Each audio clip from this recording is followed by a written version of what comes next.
Welcome back to the Accessible Art History YouTube channel. This week, I was inspired by one of my pastimes outside of creating art history content, watching superhero movies. Recently, Marvel's Eternals premiered on Disney+. I watched it and was blown away by all the art, history, and mythology in it. Being the historian and nerd that I am, I made a list of all the things that I noticed so that I can make a video.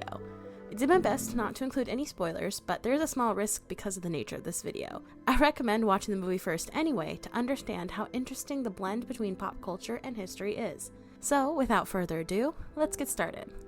The Eternals are heroes that have been on Earth for thousands of years, so it's only natural that they were at sites that we now deem as historical. One place featured in the movie was Iraq, complete with the Ishtar Gate. Although today the gate has been rebuilt in the Pergamon Museum in Berlin, it was once the 8th gate of the city of Babylon, built under the orders of King Nebuchadnezzar II, around 575 BCE. It was built using glazed brick and decorated with relief images of sacred animals. The rich blue color would have been stunning against the desert landscape and certainly fulfilled the king's mission to beautify his city. The choice to include Iraq as a location in this movie was an excellent one. This is because the area is known as, quote, the cradle of civilization. 2 rivers flow through the landscape, the Tigris and the Euphrates. The irrigation systems that were built out of these rivers allowed for agriculture to develop and humans to settle into a more permanent lifestyle. These settlements soon became cities with a centralized authority, which led to the development of an organized hierarchy of rulers, religious leaders, laborers, and more. Another site featured in the Eternals movie is the Aztec city of Tenochtitlan. It was the capital of their empire, and an estimated 200,000 people lived there at its peak. The Aztecs conquered many of their neighbors, meaning that they had vast amounts of territories and wealth. This went into building up their cities and decorating them beautifully.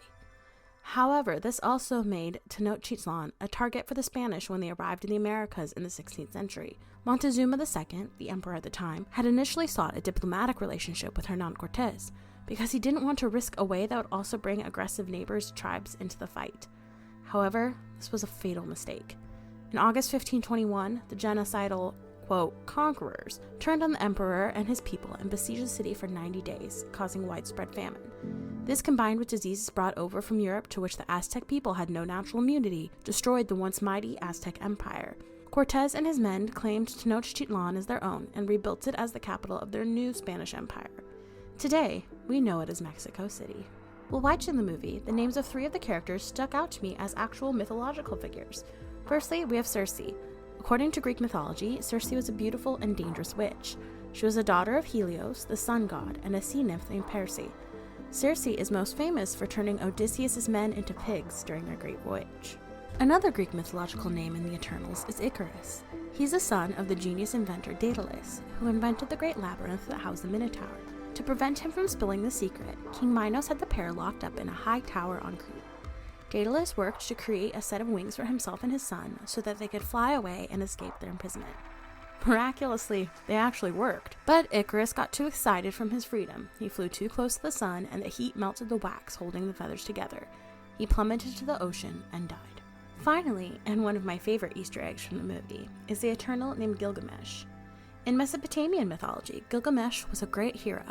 In fact, the Epic of Gilgamesh is considered by historians to be one of the first stories ever written down.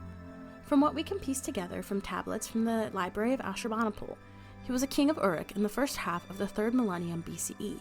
He went on a great adventure to meet the gods and find the secret to immortality.